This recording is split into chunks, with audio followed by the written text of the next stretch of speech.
भारत सरकार ने अमेरिका सरकार के साथ मिलके, और भारत सरकार ने इनको आश्वासन भी दिया कि भी आप जो भेजोगे हम एक्सेप्ट कर लेंगे। तो अभी तक 18,000 भारतीयों को आइडेंटिफाई किया गया है। तो 18,000 भारतीयों को आइडेंटिफाई किया कि ये हमारे बंदे इलीगल रह रहे हैं अमेरिका में। ये भारत सरकार कह रही है इस बात को कि भी एक 18,000 भारतीयों को हमने आइडेंटिफाई किया, जो मतलब मोदी सरकार भी ये मानती है कि 18 तो हम मानते हैं कि 18,000 हमारे इलीगल रह रहे हैं।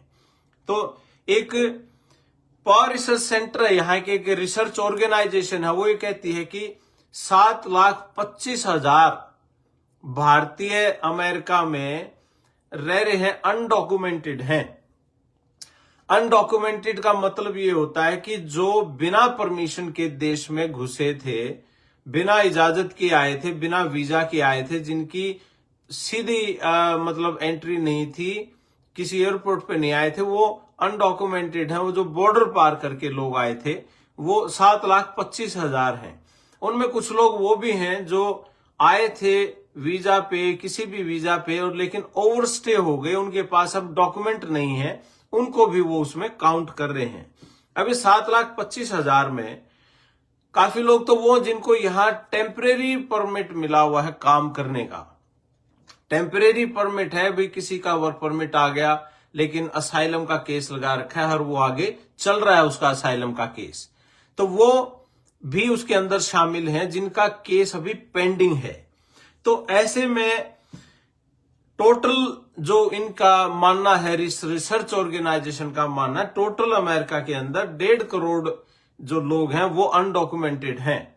1.5 करोड़, इनमें से 7,25,000 जो लोग हैं वो अनडॉक्यूमेंटेड, वो भारतीय हैं, जिनका तीसरे नंबर पे गिने जा रहे हैं भारतीय की। एक तो है सीधा मैक्सिको, अल साल्वाडोर, और उसके बाद तीसरे नंबर पे भारतीय। ये आंकड़े कह रहे हैं जी इस रिसर्च ऑर्गेनाइजेशन के, पावर रिसर्च सेंटर के। तो वो तीसरे नंबर पे भारतीयों को गिना जा रहा है कि जो अनडॉक्यूमेंटेड हैं, और पिछले 2015 से लेके अभी तक काफी ज्यादा लोग अमेरिका के अंदर आए। रीजन कुछ भी हो सकता है, तो ये एक चीज है। तो दूसरा उसका ये भी है कि 2024 में भी आइस ने 2,70,000 लोगों को डिपोर्ट किया था। 2,70,000 लोगों को आइस ने डिपोर्ट किया था 2024 में, जिसमें से 1,529 लोग भारतीय थे। 1,529 भारतीयों को पिछले साल भी डिपोर्ट किया गया था। लेकिन इस बार जो ये मास डिपोर्टेशन की बात कर रहे हैं कि भाई बहुत ज्यादा बड़े लेवल पे हम डिपोर्ट करेंगे, और इसका भी प्लान जो वो बना रहे हैं, उस प्लान के मुताबिक ये रिसर्च सेंटर ऑर्गेनाइजेशंस तो ये कह रही हैं कि भाई यहाँ पे 1.5 करोड़ के आसपास इलीगल वो हैं, इमिग्रेंट्स हैं, अनडॉक्यूमेंटेड इमिग्रेंट्स हैं। ट्रंप साहब का एस्टिमेट ये है कि वो कह रहे हैं भाई 2 से 2.5 करोड़ के बीच में इलीगल इमिग्रेंट्स हैं, ये उनका मानना है। और जिसमें इन्होंने धरपकड़ की बात शुरू करी, वो धरपकड़ थी कि जो क्रिमिनल चार्जेस जिनके ऊपर हैं, जो कन्विक्शन जिनके ऊपर है, वो लोग सबसे पहले पकड़ में आने चाहिए ताकि क्राइम साफ हो। जो क्रिमिनल बैकग्राउंड जिनकी थी, यहाँ पे आके कोई क्राइम किया है या किसी न किसी तरीके से क्राइम से जुड़े हुए हैं, क्रिमिनल चार्जेस लगे हुए हैं, उनको आइडेंटिफाई किया उन्होंने। 6,55,000 लोग जिनके ऊपर कन्विक्शन चार्जेस हैं या क्रिमिनल चार्जेस जिनके ऊपर हैं, 6,55,000 लोग हैं। और वे कह रहे हैं कि कम से कम हमने जितने लोग थे उसमें 14 लाख लोगों को, जितने अनडॉक्यूमेंटेड लोग यहां रह रहे हैं, इनके कहने के मुताबिक भाई 1.5 करोड़ तो रिसर्च ऑर्गेनाइजेशन मानती हैं। डोनाल्ड ट्रंप कह रहे हैं प्रेसिडेंट की भाई 1.5 नहीं 2-2.5 करोड़ के बीच में है, जो अभी नोटिस भी नहीं कर रखे। ये तो वो कर रखे जो नोटिस हैं, ये लोग हैं इतने, तो 1.5 करोड़ तो। अब वो कह रहे हैं कि भाई 2 से 2.5 करोड़ के बीच में है। लेकिन चलो फिर भी इनके बीच का भी आंकड़ा कहीं मान लें तो उनमें से 6,55,000 लोग तो यही हो गए सीधे सीधे से, जो क्रिमिनल चार्जेस और कन्विक्शन जिन पे लगी हुई है। कुछ वो हो गए कि भाई जिनको वर्क परमिट इन्होंने खुद ही दे रखा है, तो वो लोग तो अपनी वेट कर रहे हैं। अभी वो लोग वेट कर रहे हैं भाई, हमारा उनका केस पेंडिंग है, किसी की फाइनल हियरिंग आ रही है। तो ऐसे लोगों को तो कोई डरने की जरूरत नहीं है, क्योंकि वर्क परमिट उनके पास है, अपना कोई ट्रक चला रहा है, कोई अपनी दुकान खोल रहा है, कोई और नॉर्मल वर्क कर रहा है। तो इन लोगों को ऐसे कोई घबराने की जरूरत नहीं है, क्योंकि वो वर्क परमिट ऑथराइज्ड हैं, उनके पास है। वो अपने डॉक्यूमेंट्स पास रखें बस, और अपने वकील के संपर्क में रहें। कोई भी बात आती है तो आपका राइट है, आप अपने वकील से तुरंत बात करवाइए उनको। दूसरा ये है कि 14 लाख लोगों को इन्होंने डिपोर्टेशन ऑर्डर दिए हुए हैं लीगल प्रोसेस के बाद। अब ये कह रहे हैं कि भाई जो लीगल प्रोसेस इन्होंने किया, मतलब किसी ने असाइलम अप्लाई किया, किसी ने कोई और केस अप्लाई किया था, वो केस पूरा होने के बाद मान लिया किसी की डिपोर्टेशन लगी, और वो डिपोर्टेशन लगने के बाद उसको डिपोर्टेशन ऑर्डर दे दिए मान लिया किसी ने, तो वो लोग ये कह रहे हैं भी 14 लाख लोग हैं जिनको हमने डिपोर्टेशन के ऑर्डर दिए हैं। अब उनमें से सिर्फ 40,000 लोग इनकी कस्टडी में हैं। अब दोबारा सुनना है इसको, 14 लाख लोगों को डिपोर्टेशन इन्होंने दी लीगल प्रोसेस के बाद। जो इन्होंने प्रोसेस किया, अभी किसी ने केस लगा रखा था, कोर्ट में केस चल रहा था, वहां केस फेल हो गया, तो उस लीगल प्रोसेसिंग के थ्रू गुजर के जिस व्यक्ति को डिपोर्टेशन लगी वो 14 लाख लोग थे। और 14 लाख में से ये कह रहे हैं 40,000 लोग हमारी कस्टडी में हैं, हमारे पास हमने पकड़ रखे हैं, और बाकी के लोग वो फ्री हैं, तो उनको भी हमने पकड़ना है। और जो 40,000 लोग हैं वो कहते हैं इनको वापस भेजने के लिए 150 फ्लाइट लगेंगी हमारी। ये इनका अनुमान है कि 150 फ्लाइट लग के ये वापस आएंगे। और जो 14 लाख लोग टोटल जिन्होंने डिपोर्टेशन इन्होंने दे रखी है और वापस नहीं गए, उनको कह रहे हैं कि कम से कम भी 5,000 फ्लाइट्स, बहुत बड़ा नंबर है, 5,000 जहाज भरेंगे और तब ये वापस जाएंगे। अब इसको किस तरीके से मैनेज करेंगे कि भाई 5,000 फ्लाइट कैसे, कहां से ऑर्गेनाइज करेंगे, कहां से मैनेज करेंगे, तो ये किस तरीके से, और इसको कितना समय लगेगा, 5,000 फ्लाइट को भरने में कितनी देर लगेगी कि ये सारे के सारे लोग वापस जाएं। और ये आंकड़ा तो मतलब अब इसको मैं क्या कहूं कि इसकी बहुत सारी चीजें हैं। अब एक ये भी चीज सुनने में आ रही कि कल 18 स्टेट्स ने उनको सू कर दिया, उनके ऊपर केस कर दिया। भाई जो बर्थ राइट सिटीजनशिप का मामला था उस चीज को लेके उन्होंने उनके ऊपर केस कर दिया ट्रंप के ऊपर कि भाई ऐसे थोड़ा हो सकता है। ये चीजें हैं। और जिन लोगों के केस चल रहे हैं, भाई मैं फिर दोबारा कह दूं, क्योंकि डर का माहौल है, और जो पीछे घर में बैठे लोग हैं, हमारे इंडिया में जो भाई बैठे हैं, जो माँ बाप बैठे हैं, जिनके बच्चे यहां आए हुए हैं, किसी डरे तो हुए हैं, H1B वाले भी, जो वर्क परमिट वाले लोग हैं वो भी डरे हुए हैं किसी न किसी तरीके से। क्यों? 72% जितने लोग पूरी दुनिया के अमेरिका में काम करने आए हुए हैं वर्क परमिट के साथ, जो H1B वाले लोग हैं, उनमें पूरी दुनिया के जितने अमेरिका में हैं उनमें से 72%, 72% लोग अकेले भारतीयों ने कब्जा कर रखा है, जो कि बहुत बड़ा नंबर है। अब क्योंकि ये बहुत पढ़े लिखे बच्चे हैं, हमारे भाई अच्छे पढ़े लिखे हैं, बढ़िया मेहनत कर रखी है, सॉफ्टवेयर इंजीनियर हैं, आईटी में हैं, ये अपने डॉक्टर्स हैं और किसी रिसर्चर्स हैं, सारी चीजें हैं। तो हमारा एक अच्छा ग्रेस्प उस पे हमने कर रखी है, पकड़ कर रखी है H1B पे।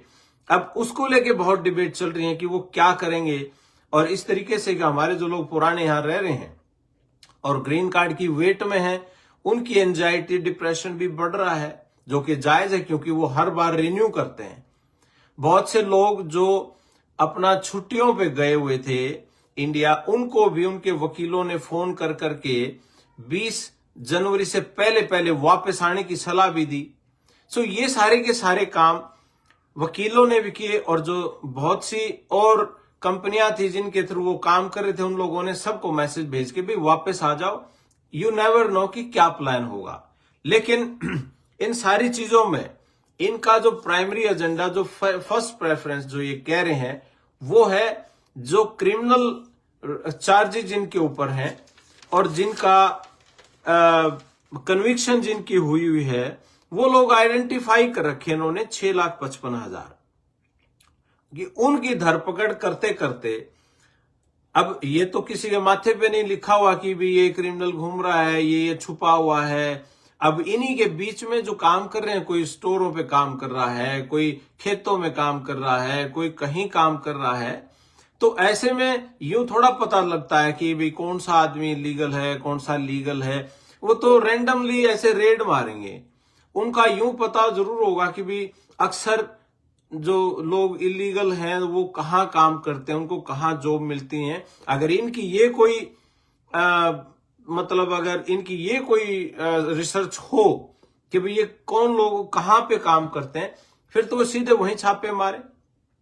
अदरवाइज अगर ये रैंडमली मारे और उसमें ऐसे कोई बात हो कि भाई सीधा सीधा पता लग जाए कि भाई ये हम तो आए थे उनको पकड़ने और पकड़ा कोई और गया कि भाई आपके पास डॉक्यूमेंट नहीं है, तो भाई उस चीज की आप लोगों को थोड़ा सोच विचार करके अपना देखना पड़ेगा।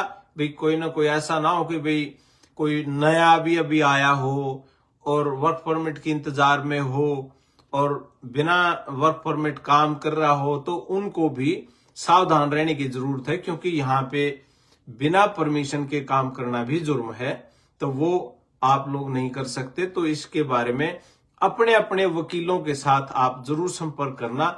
मेरा मकसद सिर्फ एक है, लाइव आने का और हमारे भाइयों तक ये जानकारी पहुंचाने का मकसद सिर्फ एक है कि सही जानकारी सही व्यक्तियों तक पहुंच जाए, जिनके काम आ जाए। क्योंकि पीछे परिवार वालों के भी फोन आते हैं, यहां भी फोन आते हैं सारा दिन इतने फोन नहीं उठा सकते, लेकिन ये जरूरी है ताकि खबर उन तक पहुंचे कि वह असल में हो क्या रहा है, सही जानकारी क्या है। तो ये है, तो यहाँ की टोटल जो रिसर्च था, और इसमें अभी तक जो आइडेंटिफाई करने वाली बात है वो 18,000, मैं रिपीट कर देता हूं, 18,000 भारतीयों को भारत की सरकार ने भी माना है कि हाँ ये 18,000 हम भी मानना हमारे हैं, और यहाँ के लोगों ने भी, यहाँ की रिसर्च ऑर्गेनाइजेशन ने भी माना कि 18,000 इलीगल भारतीय वहां रह रहे हैं। जबकि पार रिसर्च सेंटर का नंबर बड़ा है, 7,25,000 अनडॉक्यूमेंटेड भारतीय, जो कि तीसरे नंबर पे आते हैं दुनिया में। पहले नंबर पे मैक्सिको, दूसरे पे अल साल्वाडोर और तीसरे नंबर पे भारतीय। और ये नंबर हमारा पिछले कुछ एक सालों में बढ़ा है। और इन 7,25,000 में वो भी हैं जिनके वर्क परमिट चल रहे हैं, केस फाइनल नहीं हुआ है। और कल जो हुआ मैंने आपको बताया भी था, दोबारा मैं बता दूं, जो ऐप था सीबीपी का, जो कस्टम बॉर्डर पेट्रोल का जो ऐप था, जिसमें वो इंफॉर्मेशन बॉर्डर के दूसरे पार से डाल के ही वो कर देते थे कि भाई ये इसमें अपनी इंफॉर्मेशन डाल दो और आपकी अपॉइंटमेंट, हम इंस्पेक्शन की अपॉइंटमेंट कर देंगे। तो वो ऐप इन्होंने कैंसिल कर दिया। जैसे ही वो ऐप कैंसिल हुआ तो उसके अंदर बहुत से लोग थे जिनकी ऑलरेडी वो बॉर्डर पे पिछले 11 महीने से वेट कर रहे थे कि हमारा नंबर आएगा, हमारा नंबर आएगा, लेकिन वो सारे कैंसिल हो गए। बहुत ही दुखदाई है। और ये बात बॉर्डर पे बैठे लोग, बच्चे बिलख रहे हैं, महिलाएं रो रही हैं, उनका कुछ नहीं पता। कुछ लोग ऐसे भी हैं जिनके हस्बैंड तो दीवार के उस पार हैं और बेटा और माँ दूसरी तरफ रह गए, ऐसे बिछोड़े भी हुए हैं। तो बहुत दुखदाई। अब ये नहीं पता ये किस तरीके से ये काम निपटेगा और किस तरीके से ये लोग करेंगे। तो ऐसी मार्मिक स्टोरीज हैं, ऐसी दुखदाई कहानियां हैं कि इसको देख के आदमी के रोंगटे खड़े होते हैं। अब ये फैमिलीज कैसे बिछड़ेंगी, कैसे ये एक होंगी। कुछ ऐसे भी लोग हैं यहाँ पे जिनको यहाँ रहते हुए 20-20, 25-25 साल हो गए, लेकिन पक्के नहीं हुए, और उनके बच्चे यहाँ सिटीजन हो गए। उनका क्या बनेगा? उनके साथ कैसे क्या कार्रवाई होगी? अब उनको अगर आदेश दे दिए, भाई माँ बाप की तो डिपोर्टेशन लगी हुई है, केस फेल हो गया, और बच्चा सिटीजन है यहाँ, उसको पासपोर्ट भी मिला हुआ है। अब नए बच्चे जो पैदा यहाँ होंगे उनको तो वो उन्होंने कह दिया कि भाई आपको सिटीजनशिप नहीं देंगे, लेकिन जो पुराने हैं उनका क्या बनेगा, कि वो कैसे इस चीज को डील करेंगे कि भाई बच्चा सिटीजन है और बच्चा यहाँ स्कूलों में भी पढ़ रहा है, पढ़ के वो कॉलेज की डिग्री भी कर गया, लेकिन माँ बाप पे डिपोर्टेशन लगी हुई है, किसी कारण से उनका केस पास नहीं हुआ। वो पीछे ओबामा के टाइम पे जैसे वो डाका का केस उन्होंने शुरू किया था। ये चीजें मतलब ये कैसे डील करेंगे इन चीजों से कि भाई अब माँ बाप को वापस भेजेंगे और बच्चा यहाँ रहेगा, मतलब और परिवार इकट्ठा रह रहा है, मतलब किस तरीके से ये करेंगे अब इस बात का नहीं पता है। लेकिन जैसे जैसे कोई और जानकारी आई मेरे पास तो वो मैं सारी जानकारी आप तक पहुंचाने की कोशिश करता रहूंगा, ताकि आप भ्रमित ना हो, लोगों तक सही जानकारी सही समय पे पहुंच जाए, ये मैं जानकारी देता रहूंगा। और एक कोई भाई लिख रहे हैं कि क्या 18,000 इंडिया सरकार ने, भारतीय सरकारों ने ये माना भी है और उनको कहा भी है कि इन 18,000 की जो लिस्ट बनी हुई है ये हमें आप भेज दीजिए, और जैसे आप भेजोगे हम इनको एक्सेप्ट भी कर लेंगे। ये वो भी मान रहे हैं कि हम आपको कोऑपरेट करेंगे। कुछ कंट्रीज ये कह रहे हैं कि हमारे पास वापस ना भेजना जी, हम नहीं आएंगे, हम रखेंगे नहीं, हम इनको हम आइडेंटिफाई नहीं करते। लेकिन ये हमारे वालों ने कहा कि हम आपके साथ कोऑपरेट करेंगे कि आप भेजोगे और हम ले लेंगे इनको, क्योंकि हमारे लोग हैं। तो वो ऑलरेडी इस मोड पे हैं कि दोनों देश मिलके इस बात पे काम करना चाहते हैं ताकि किसी का कोई ऐसा नुकसान ना हो। तो ये कुछ जानकारी साझी करनी थी, और मैं उम्मीद भी करता हूं आप सभी इन जानकारियों को आगे अपने दोस्तों तक, परिवारों तक, जानकारों तक, रिश्तेदारों तक पहुंचाने की कोशिश करें, ताकि कोई भय का माहौल पैदा ना हो।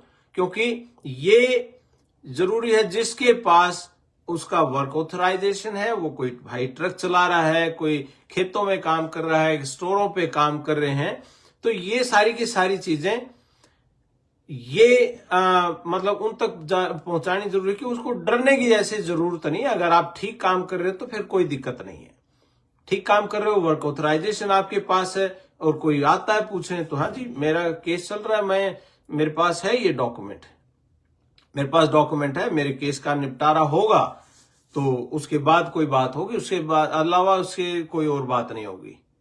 तो ये चीज है, स्टूडेंट्स को डरने की कोई जरूरत नहीं है। स्टूडेंट्स पहले भी ठीक थे, अब भी ठीक है, आगे भी ठीक रहेंगे, क्योंकि स्टूडेंट्स के बिना तो इनका गुजारा नहीं है और यूनिवर्सिटीज का गुजारा नहीं है। ये तो इनको आना ही पड़ेगा और इनको वीजा जिस चीज के लिए देने भी पड़ेंगे, क्योंकि पढ़ाई वाला इस मामले से बिल्कुल सेपरेट है। तो और पढ़े लिखे लोगों की इनको जरूरत आगे भी पड़ने वाली है, ये भी बात सच्ची है। ये खुद के अगर वो करने लगेंगे, खुद के इंजीनियर डॉक्टर तैयार कर लेंगे, तो इनको 6-7 साल लगेंगे। इतना लंबा गैप ये हजम भी नहीं होगा इनसे। तो यही जानकारी सभी के साथ साझी करनी थी, और कोई गलती से बात निकल गई उसके लिए मैं माफी चाहूंगा। मेरा मकसद किसी को डराना नहीं है, मेरा मकसद है सीधी जानकारी लोगों तक पहुंचाना, ताकि भ्रमित ना हो। सोशल मीडिया का जमाना है, इधर उधर से बात सुनी सुनाई बातों को कह के आदमी कर लेता है। क्योंकि कल मेरे पास 3 फोन आए, और वो भी स्टूडेंट्स के, सर सुना है कि जी स्टूडेंट्स को भी वापस भेजेंगे। मैंने कहा नहीं, ऐसी चीजें आपस में फैलाने की जरूरत नहीं है। आप लीगल एंट्री, आपके लीगल वीजा पे आए हो, कोई आपको टूरिस्ट वीजा पे कोई आ रहा है, टूरिस्ट वीजा लगा हुआ है, वो आए मिले अपने दोस्तों से, घूम फिर के जाए जैसे पहले जाते थे, ऐसा कुछ नहीं है। तो ये चीजें नहीं है, सिंपल है। इनका मेन फोकस है कि भाई क्राइम खत्म हो और अमेरिकन सिटीजन्स को कोई दुख तकलीफ ना हो। यहाँ पे आके कोई किसी का कुछ कर देता है, तो वो चीज ना हो। उस चीज से बचने के लिए इन्होंने पूरी वो जो क्रिमिनल चार्जेस और कन्विक्शन वाले लोग हैं उनको टारगेट किया है, तो उनके लिए ही ये कार्रवाई कर रहे हैं। तो इन्हीं शब्दों के साथ मेरी नमस्ते, राम राम, सत श्री अकाल, आदाब, भारत माता की जय। तगड़े रहो दोस्तों, स्वस्थ रहो और जुटे रहो।